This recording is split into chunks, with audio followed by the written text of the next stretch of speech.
அக்கா, அடி வாடி, இப்பதான் வரியா? ஆமாக்கா, விசேஷம் வச்சிருக்கேன். இந்தா பத்திரிக்கை, கண்டிப்பா குடும்பத்தோட வந்துரு.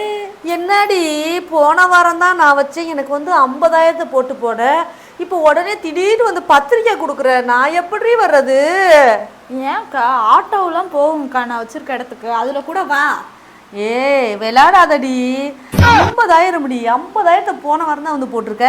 நான் மொய்க்கு என்னடி பண்ணுவேன், காசு இல்லடி என்கிட்ட, அதை தான் சொல்லிக்கிட்டு இருக்கேன். நான் போன வாரம் 50,000 போடுறப்ப ஈன்னு இழிச்சுக்கிட்டு போடு போடு அப்படின்னுல, நல்லா ஒரு வாரமா தின்னல, இப்ப திருப்பி கொண்டு வந்து போடு அதே காசை. என் மயன் சொன்னேன்டி அப்பயே, இதெல்லாம் செய்முறை இல்லைம்மா, செய்வேனே சொந்த காசில் சூனியம் வைக்கிறேன்னா. அது கரெக்டாக தாண்டி போச்சு. 1,00,000 ரூபாயை செலவழிச்சு கெடா விருந்தெல்லாம் வச்சு மொய்ய வாங்கினேன். பின்னாடியே வந்து கொடுத்து தொலைக்கிறாளுங்க. நான் என்ன பண்ணுவேன் கடவுளே, என்னை காப்பாத்துடா.